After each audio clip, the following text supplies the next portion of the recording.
éparpillé aux quatre coins du pays, a souvent le nez en l'air.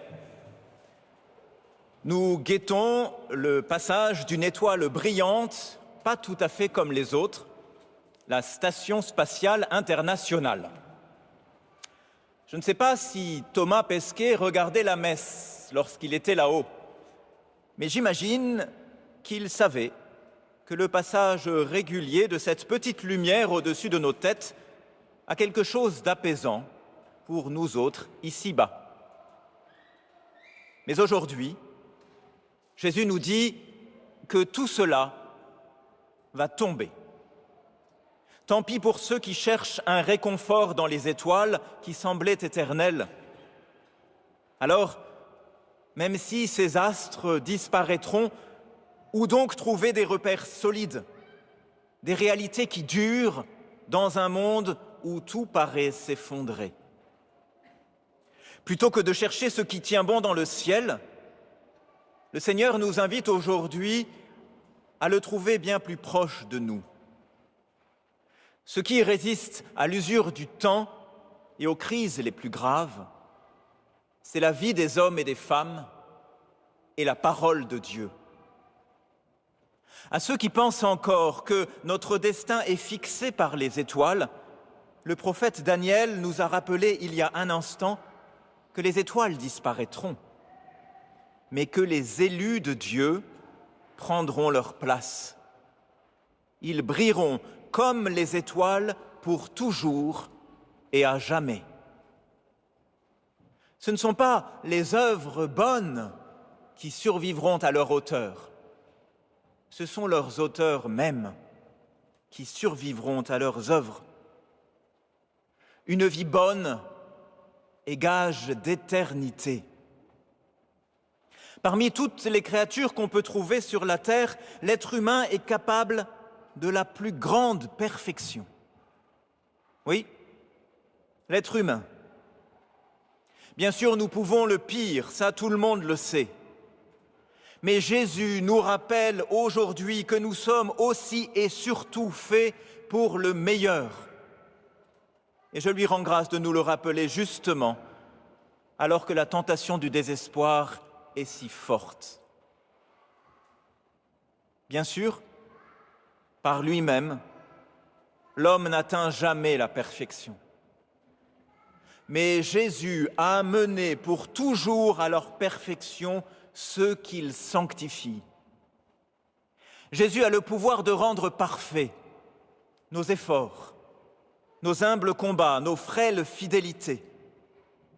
Et l'homme et la femme rendus ainsi saints, qui persévèrent dans l'amour, auront plus de longévité que la plus vieille des étoiles.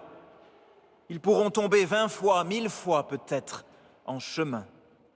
S'ils s'en remettent à Dieu pour demander le pardon et s'amender, ils n'en resteront pas moins saints éternellement. Ils se trouveront inscrits pour toujours dans le livre dont nous parlait le prophète Daniel. Quel est ce livre? C'est le livre de vie qui recense le nom des sauvés. Mais c'est aussi le livre de la parole de Dieu. Si tu veux toi aussi briller éternellement, alors lis la parole dans la Bible et cherche-y ton nom. Parce que chacun peut se reconnaître dans les histoires racontées par la Bible, dans les histoires d'amour comme dans celles de trahison, dans les exploits comme dans les chutes, dans les naissances et dans les morts. Il y a là pour tous un message à cueillir. Page après page, chacun peut trouver dans le livre le reflet de son visage, la clé de son existence. Parce que c'est toujours Jésus qui nous parle à travers la Bible. Et sa parole ne passera jamais. Voilà donc pour nous la voie sûre qui nous fera vivre toujours, lire la parole et apprendre par elle les chemins de la vie. En ces temps incertains, la parole de Dieu est notre repère sûr. La parole que l'Église interprète, prêche et tente de vivre.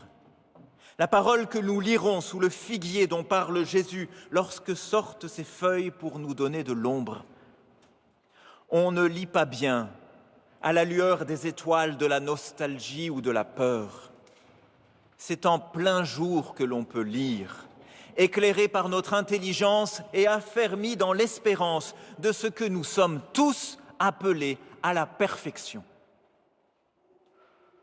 J'invite donc ceux qui disent à tort ou à raison que tout fiche le camp et que tout s'écroule, de s'accrocher à la Bible comme à un noble rempart. Plonger dans le livre. Ce n'est pas une manière de faire le gros dos et d'abandonner le monde, ses combats et ses réformes. Non. La parole, elle nous redresse pour préparer la route à celui qui vient. La parole nous convoque. Elle nous convoque à l'action alors qu'il y a tant à faire. Alors au travail.